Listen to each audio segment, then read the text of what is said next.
అయోధ్య రామ మందిర నిర్మాణం పూర్తయింది. అక్కడ బాల రాముడి విగ్రహ ప్రతిష్ట కార్యక్రమం జరుగుతున్న వేళ ఇక్కడ రాజమండ్రిలో ఉన్నటువంటి కడియం నర్సరీ రైతులందరూ కూడా ఒక పెద్ద ప్రతిమని తయారు చేశారు. ఆ అయోధ్య రాముడి అలంకరణతో పూర్తిగా కూడా మొక్కలతో 1,00,000 మొక్కలతో చేశారు. దీనికి రూపకర్తగా చెప్పుకుంటున్నటువంటి చంటయ్య గారు, పుల్ల చంటయ్య గారు ఆయన ఉన్నారు.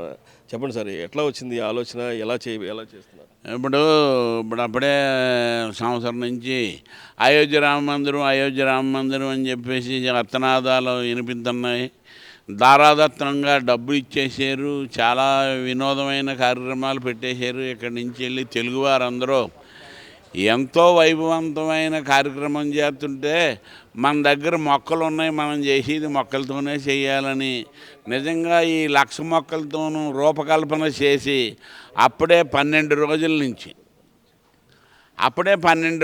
నుంచి ఈ కార్యక్రమాన్ని అయోధ్య రామయ్యకి డబ్బు ఖర్చు పెట్టి చాలా చేస్తున్నారు. మనకి టైము అవకాశం కలిగి ఉంది కనుక ఈ మొక్కలు అనే కూర్పుతో అయోధ్య రామ మందిరాన్ని నిర్మించాలని ఆలోచన కలిగిందండి. జనం అంతా త్యాగం చేస్తుంటే మనం మొక్కల్ని రూపకల్పన చేయలేమా అనే ఆలోచన కలిగి అప్పుడు జనాన్ని అప్పుడే 12 రోజుల నుంచి లెక్కలేని జనాన్ని లెక్కలేని మొక్కలో పెట్టి ఈ కార్యక్రమాన్ని ఇవాళకే రూపకల్పన తీర్చిదిద్ది చాలా వైభవంగా చేసాం.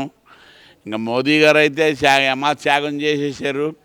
అయోధ్య రామయ్య కార్యక్రమంలో మన మొక్కలతో ఈ మాత్రం హెల్ప్ చేయలేమా అనే జనం వచ్చి ఇప్పుడు ఎందరో ఈ టూరిజంగా సంక్రాంతి గురించి ముందు నుంచి మీ పొలాన్ని ఏదో స్పెషల్ పెడతారు కదా, ఏం చేశారంటే ఈ అయోధ్య రామయ్య కార్యక్రమం పెడుతున్నామని అప్పుడే 12 రోజుల నుంచి మొదలెట్టి చేస్తుంటే చాలామంది వచ్చి తిలకించారు. ఈ వాళ్ళకి ఇప్పుడు ఇంకా చేస్తానే ఉన్నారు. ఇప్పుడు మీడియా వారు అందరూ వచ్చేసేటప్పుడు ఇంకా మేము పూర్తి అవ్వలేదు, ఏదో చెప్పమంటే ఈ రకంగా మేము చేసిన కార్యక్రమాన్ని చెప్పడం అయిందండి. ఒక రైతుగా ఎలా ఫీల్ అవుతున్నారు? అయోధ్యలో రామ మందిర నిర్మాణం, బాలరాముడి విగ్రహ ప్రతిష్ట కార్యక్రమం ఎలా ఫీల్ అవుతున్నారు? అవునండి, మేము ఎక్కడో యూపీలో